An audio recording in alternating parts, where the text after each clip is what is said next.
Bab 1841. Jika Robert tidak mengungkapkan kartu itu, mereka akan menampilkan diri mereka sebagai musuh bebuyutan. Apakah Robert dalam masalah? Adrian segera menginstruksikan, cepat. Biarkan mereka masuk. Edmund memberikan jawaban singkat dan berbalik untuk pergi. Tepat ketika dia akan mencapai pintu, Adrian memanggil, tunggu. Menghentikan langkahnya, Edmund bertanya, apakah ada hal lain? Undang mereka masuk. Ekspresi Edmund berubah seketika. Meskipun kedua instruksinya hanya perbedaan kata, mereka memiliki arti yang sama sekali berbeda. Edmund merasa bahwa kedua pria ini memiliki hubungan yang lebih rumit. Sementara itu, Robert dan yang lainnya semakin tidak sabar menunggu di pintu masuk Royal Casino. Tiba-tiba ponsel Ivan berbunyi. Dia menjawab panggilan itu, dan setelah beberapa saat, ekspresi gembira muncul di wajahnya. Saat dia mengakhiri panggilan, dia berkata dengan penuh semangat, Tuan Quinn, saya punya kabar baik. Mata-mata saya memberitahu saya bahwa Zeke telah kembali, dan dia sekarang bersama kedua gadis itu. Bahkan istri dan putrinya bersamanya. Ekspresi Robert dan Jason bersinar. Hahaha. Keberuntungan ada di pihakku. Kali ini, kita harus menghancurkan mereka semua dan tidak memberikan kesempatan bagi mereka untuk membalas dendam, kata Robert. Saat itu, Edmund berjalan keluar dari gedung dan membungkuk hormat. Ikuti saya, Tuan Quinn. Tuan Conrad ingin bertemu dengan Anda. Dengan Edmund di depan, Robert dan yang lainnya dibawa ke kantor mewah Adrian. Robert duduk di seberang Adrian tanpa menunjukkan kesopanan.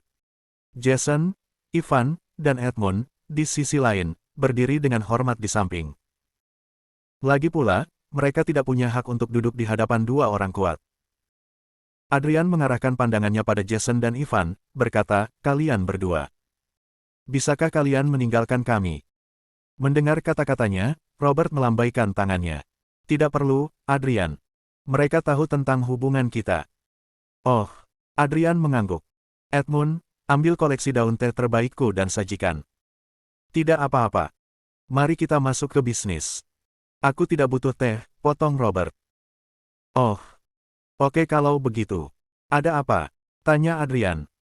Saya ingin Anda membantu saya membunuh beberapa orang. Adrian tidak terpengaruh oleh kata-kata pria itu. Seolah-olah membunuh seseorang bukanlah masalah besar baginya. Siapa mereka? Beberapa pengusaha dari Ateville. Geli, Adrian bertanya, Robert, itu hanya beberapa pengusaha. Saya yakin Anda dapat menangani mereka sendiri. Mengapa saya harus terlibat? Masalahnya, orang-orang ini tidak sesederhana itu, jadi kita tidak bisa membunuh mereka secara terbuka. Satu-satunya pilihan kita adalah membunuh mereka.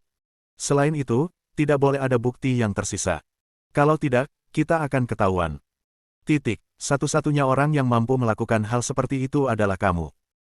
Oh, Adrian tertarik. Seberapa kuat target ini? Sebuah organisasi misterius dan kuat juga mengawasi mereka. Apa menurutmu orang biasa bisa menjadi target organisasi semacam itu? Kita bahkan tidak layak menjadi target mereka. Adapun apa tujuan mereka, aku tidak sepenuhnya yakin. Adrian mengangguk, mencerna informasi itu. Aku mengerti. Ini sepertinya menantang. Dia kemudian berbalik untuk melihat Edmund dan berkata, saya akan menyerahkan tugas ini kepada Anda. Anda akan baik-baik saja, kan? Edmund bertanya, Tuan Quinn, bolehkah saya tahu berapa banyak target di sana? Robert menjawab, 3. Tidak. Tunggu. Ini 5, termasuk istri dan anaknya. Senjata macam apa yang mereka miliki?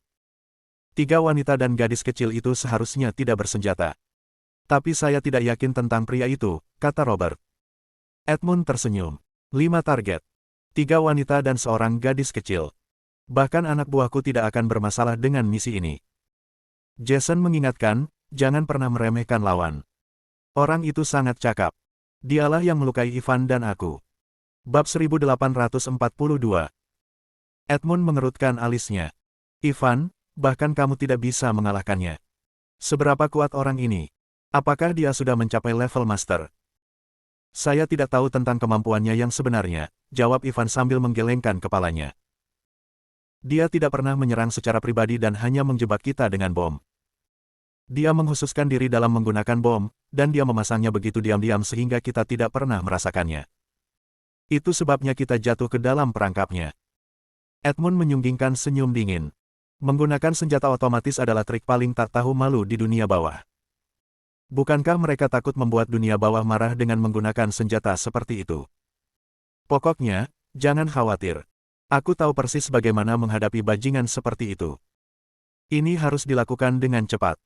Saya sudah tidak sabar untuk melihat jenazah Zeke Williams, kata Robert. Beri aku waktu seminggu. Aku berjanji akan menyingkirkan mereka sepenuhnya, kata Edmund. Jika mungkin, Jason menimpali, kuharap kau bisa menjaga ketiga wanita itu tetap hidup. Edmund tertawa terbahak-bahak. Aku pernah mendengar desas-desus bahwa kamu adalah pria yang suka bermain-main. Sepertinya desas-desus itu akurat. Aku tidak percaya kamu menginginkan wanita dari pihak musuh juga. Bagaimanapun, menyelamatkan mereka akan sedikit sulit, tapi aku akan mencoba yang terbaik untuk melakukannya. Oke, cukup dengan omong kosongnya. Saya akan mengamati kehidupan sehari-hari lawan dan membuat beberapa rencana.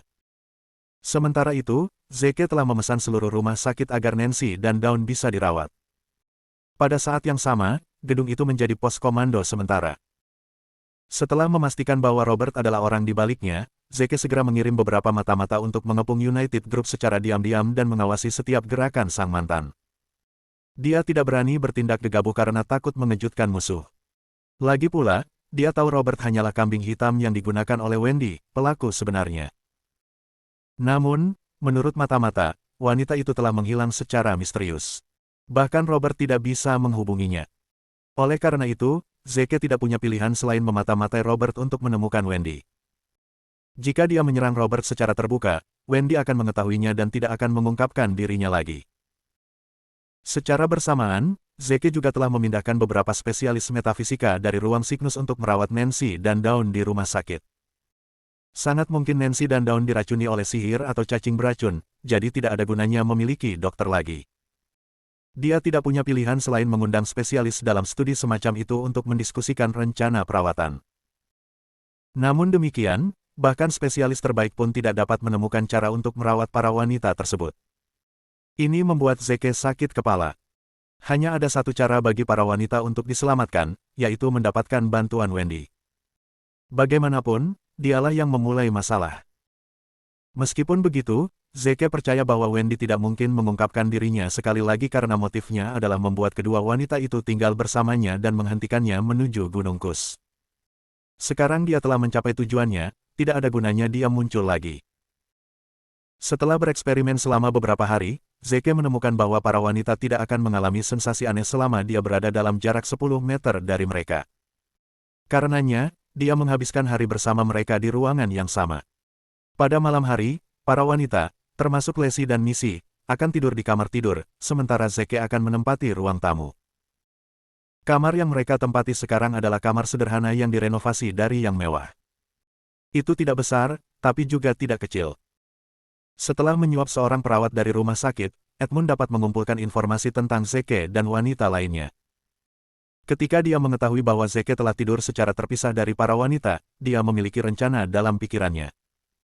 Dia akan menyusup ke kamar tidur terlebih dahulu dan membunuh ketiga wanita dan anak itu, lalu masuk ke ruang tamu untuk membunuh Zeke. Setelah menyempurnakan detail di siang hari, dia beraksi di malam hari. Itu adalah malam yang sunyi di rumah sakit. Suasananya suram dan mati. Tidak ada satu orang pun yang terlihat di gedung besar itu. Tentu saja, ini semua hanya pertunjukan. Pada kenyataannya, seluruh rumah sakit dikelilingi oleh mata-mata. Mata-mata ini telah menjalani pelatihan khusus, memungkinkan mereka untuk berbaur sempurna dengan lingkungan mereka. Tidak peduli seberapa keras orang biasa mencoba mengamati, mereka tidak akan pernah memperhatikan mata-mata itu. Bab 1843. Serigala Tunggal, Serigala Pembunuh, Tanpa Nama, Tyler, Alfred, Ares, dan yang lainnya bersembunyi di setiap sudut. Ini adalah formasi defensif berskala sangat besar. Pada saat ini, bayangan gelap menyelinap melewati pintu masuk rumah sakit tanpa suara. Dia mengamati sekeliling dan memastikan tidak ada orang di sekitar sebelum menyelinap ke dalam gedung. Bayangan ini milik Edmund. Dia, tentu saja, percaya tidak ada yang memperhatikannya. Namun, dia sudah menjadi sasaran mata-mata begitu dia melangkah ke rumah sakit. Tidak mungkin bagi bawahan yang buruk ini untuk bersembunyi dari mata-mata dari utara. Meski begitu, para pria itu mematuhi instruksi Zeke dan tidak bertindak gegabah. Sebaliknya, mereka melaporkan masalah ini kepada yang terakhir. Soul Wolf berkata, Zeke, seseorang baru saja menyelinap ke rumah sakit. Orang itu kelihatannya mencurigakan. Apa yang harus kita lakukan sekarang? Mengambil napas dalam-dalam, Zeke menjawab, semoga penyusup itu adalah Wendy. Biarkan orang itu masuk.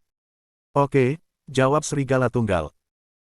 Zeke meletakkan alat komunikasinya, ingin membawa ketiga wanita dan misi ke ruang tamu, karena dia khawatir mereka tinggal di kamar sendiri. Dia mendorong pintu kamar tidur terbuka. Itu tidak terkunci. Ini dilakukan agar Zeke bisa masuk dan menyelamatkan mereka jika terjadi sesuatu. Dia berbisik, bangun, semuanya. Bangun. Apa itu? Lacey bertanya dengan mengantuk. Kami memiliki situasi. Saya ingin kalian semua pergi ke ruang tamu sekarang. Oke. Begitu mereka mendengar kata-katanya, ketiga wanita itu pulih dari linglung mereka dan pindah ke ruang tamu dengan gugup. Missy, yang belum bangun, dibawa pergi oleh Lacey. Zeke merapikan selimut di tempat tidur dan bersembunyi di sudut. Kamar tidurnya remang-remang dengan lampu malam kecil. Zeke menahan napas dan berbaur dengan kegelapan. Kehadirannya hampir tidak terlihat. Setelah beberapa waktu, gerakan gemerisik datang dari jendela. Jelas bahwa seseorang sedang memanjat. 3 menit kemudian, bayangan gelap muncul di dekat jendela. Penyusup itu melihat sekeliling dengan hati-hati, memastikan tidak ada gerakan aneh sebelum melompat ke dalam ruangan. Kekecewaan memenuhi hati Zeke saat dia melihat bayangan itu. Bayangan ini jelas milik seorang pria. Bukan Wendy yang dia harapkan. Namun, dia tidak sepenuhnya putus asa. Mungkinkah orang ini dikirim oleh Wendy? Mungkin aku bisa mengikuti petunjuk dan menemukannya. Saat memasuki ruangan, Edmund mengeluarkan belatinya, melompat ke tempat tidur, dan menikamnya dengan ganas. Setelah beberapa tusukan, dia tiba-tiba melompat dari tempat tidur dengan keterkejutan tertulis di seluruh wajahnya. Saya tidak merasakan apa-apa dari tusukan saya sebelumnya. Jangan bilang tidak ada orang di tempat tidur. Dia langsung melemparkan selimutnya kembali. Dan sesuai dengan kecurigaannya, tidak ada seorang pun di tempat tidur. Sial, ini pasti jebakan. Klik. Suara renyah terdengar. Terkejut, Edmund berbalik dan melihat ke arah suara. Api kecil muncul di sudut ruangan, menyalakan sebatang rokok. Saat cahaya dari rokok berkedip, wajah seorang pria terungkap. Aku tahu itu. Ini adalah jebakan. Bagaimana dia mengetahuinya? Ark. Tidak. Kepanikan Edmund hanya berlangsung sebentar. Dia dengan cepat mendapatkan kembali ketenangannya dan bertanya, siapa kamu? Siapa yang kamu cari? Zeke menjawab dengan pertanyaannya sendiri. Zeke Williams. Yah, selamat. Kamu telah menemukan orang yang tepat. Saya kagum dengan keberanian Anda. Anda benar-benar punya nyali untuk mengakui, puji Edmund. Ngomong-ngomong, seseorang menginginkan hidupmu. Apakah kamu ingin melakukannya sendiri, atau haruskah aku membantumu? Aku punya pertanyaan. Siapa orang yang ingin membunuhku? Belati di tangan Edmund berputar-putar. Mayat tidak perlu tahu banyak. Dengan itu, dia menyerang Zeke. Lawannya, di sisi lain, tetap tenang dan bahkan mengisap beberapa batang rokoknya. Saat jarak di antara mereka semakin pendek, tubuh Zeke bergetar dan ledakan energi yang intens keluar dari tubuhnya. Energi yang kuat menelan Edmund dan memadat. Lawan Zeke berdiri membeku di tanah, tidak mampu menggerakkan satu otot pun. Bahkan bernapas tampaknya menjadi tugas yang sulit. Bab 1844. Edmund benar-benar tercengang. Apa yang sedang terjadi? Apa yang sedang terjadi? Mengapa rasanya seperti saya terjepit oleh gunung besar? Mengapa saya tidak bisa bergerak? Kemudian lagi, hanya ada udara di sekitarku. Selain itu, ini adalah kamar tidur. Bagaimana bisa ada gunung di sini? Ya Tuhan! Apa di dunia? Edmund menatap Zeke dengan curiga, hanya untuk menemukan Zeke tersenyum sinis padanya. Itu pasti perbuatannya. Tapi bagaimana? Bagaimana dia begitu kuat? Zeke bertanya dengan dingin, katakan, siapa yang memberimu perintah? Suara Edmund bergetar hebat saat dia menjawab, kamu. Bagaimana kamu melakukan ini? Apa yang terjadi padaku? Zeke mendesak, jawab pertanyaannya. Lanjutkan omong kosongmu dan aku akan melemparmu keluar jendela sekarang juga. Ketakutan, Edmund menjawab, saya tidak tahu. Pihak lain mengenakan topeng ketika dia datang untuk membuat kesepakatan dengan saya. Saya benar-benar tidak tahu. Zeke menghela nafas. Jika kematian benar-benar yang Anda inginkan, maka Anda harus memilikinya. Dengan itu, dia memanipulasi energi padat dengan pikirannya dan mengusir Edmund keluar jendela. Tubuh pria itu tergantung di udara. Sepertinya dia bisa jatuh ke tanah kapan saja. Edmund yang tampak menyedihkan tidak bisa bergerak sedikitpun. Yang bisa dia lakukan hanyalah menatap lurus ke tanah yang berada sekitar 100 meter di bawahnya. Dia ketakutan. Bosnya, Adrian, bukan satu-satunya orang yang sangat takut ketinggian. Edmund juga memiliki ketakutan yang sama. Jika bukan karena pola pikirnya yang keras, dia pasti sudah pingsan karena ketakutan sejak lama. Merasakan tubuhnya akan jatuh ke tanah, Edmund buru-buru memohon, "Aku akan bicara. Aku akan bicara. Tolong, lepaskan aku." Zeke menuntut, "Katakan sekarang. Siapa yang mengirimmu? Dan jangan pernah berpikir untuk berbohong. Aku punya tebakan bagus siapa yang ingin aku mati. Ini Adrian. Adrian Conrad. Tuan Conrad yang memberi saya perintah." Adrian Conrad. Aku belum pernah mendengar tentang dia. Siapa dia? Zeke bertanya.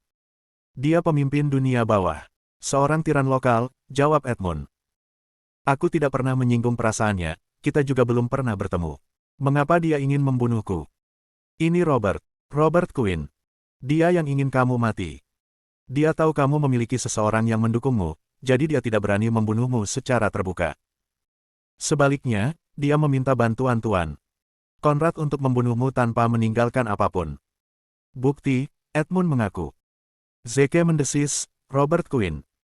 Kau berani menyerangku terlebih dahulu sebelum aku menyerangmu. Ini menarik." Edmund memohon, "Tolong. Saya tahu Anda orang baik. Tolong masukkan saya kembali ke kamar." Melihat bagaimana lawannya akan pingsan karena keterkejutannya, Zeke memanipulasi energi padatnya sekali lagi dan membawa yang pertama kembali ke ruangan. Edmund benar-benar bingung. Tidak peduli seberapa keras dia mencoba berpikir, dia tidak tahu bagaimana lawannya bisa mengendalikan tubuhnya bahkan tanpa menyentuhnya. Apa aku baru saja bermain-main dengan iblis? Zeke bertanya, "Saya punya pertanyaan lain. Robert memiliki sekretaris wanita yang tampak asing. Anda pasti mengenalnya, kan? Di mana dia sekarang?" Edmund menggelengkan kepalanya dengan keras.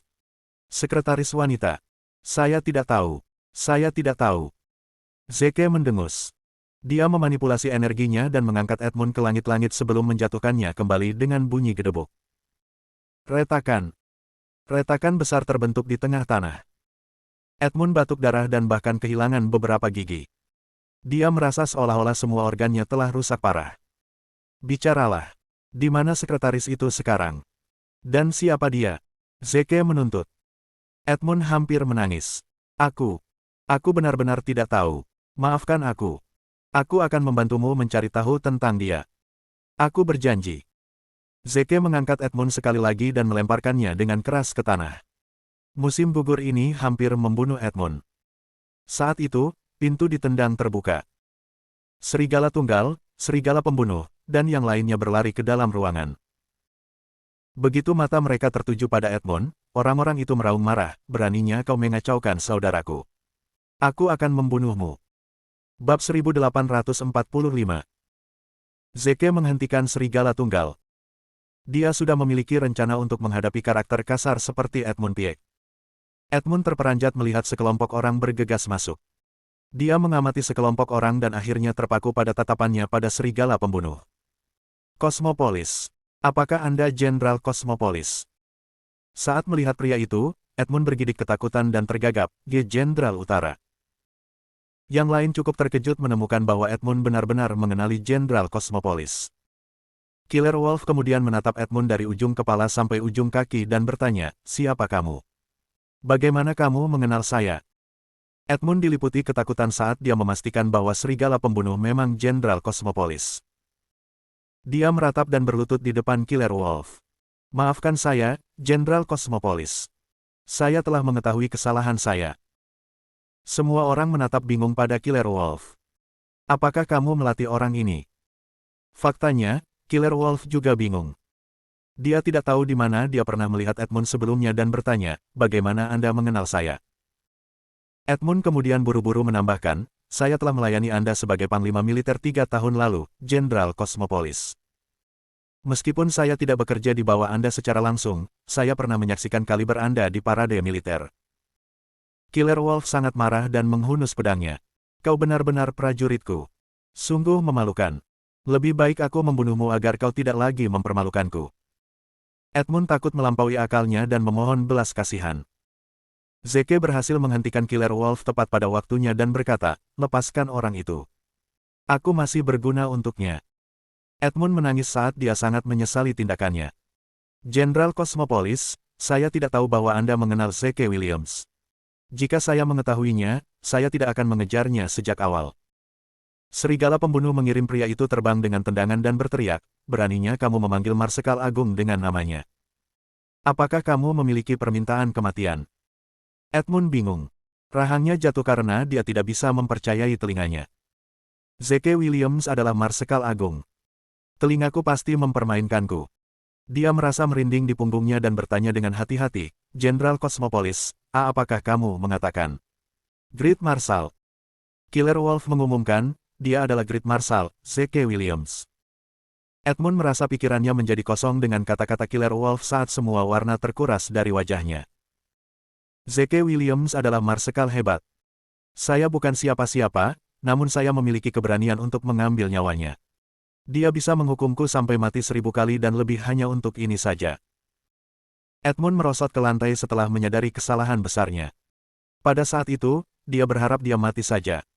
Edmund lebih baik mati dan menghadapi Hades daripada harus menghadapi Zeke. Sialan kalian berdua, Adrian dan Robert. Apakah kalian tahu berapa banyak masalah yang Anda buat untuk saya? Marsekal Agung, saya telah melakukan dosa yang tak termaafkan. Edmund mengungkapkan penyesalannya dalam keputusasaan. Saya rela mati sebagai penebusan dosa-dosa saya. Zeke mendengus, kematian adalah jalan keluar yang terlalu mudah untukmu. Edmund bahkan tidak bisa mulai merenungkan hukuman yang ada dalam pikiran Zeke jika dia pikir mati adalah jalan keluar yang mudah bagi yang pertama. Pria itu benar-benar kehilangan. Namun, aku akan memberimu kesempatan lain untuk menebus dirimu sendiri, Zeke tiba-tiba berkata. Aku mungkin mempertimbangkan untuk membiarkanmu hidup jika kamu menyelesaikan misi. Mata Edmund berkilat saat melihat secercah harapan. Benarkah? Terima kasih telah menyelamatkanku, Great Marshal. Aku akan memberikan segalanya dan tidak mengecewakanmu. Kembalilah dan laporkan kepada bosmu bahwa kamu telah menyelesaikan misimu. Semua orang, termasuk aku, semuanya mati akibat keracunanmu, perintah Zeke. Lalu, itu saja. Tunggu saja instruksiku untuk tindakanmu selanjutnya, kata Zeke. Edmund menganggukkan kepalanya. Ya, ya. Saya akan melakukan segalanya seperti yang Anda katakan, Marsekal Agung. Zeke menatapnya tajam, dan Edmund tidak berani berlama-lama lagi saat dia bergegas pergi. Kalian harus mengatur pemakaman rahasia untukku sekarang, kata Zeke sambil menoleh ke Soul Wolf.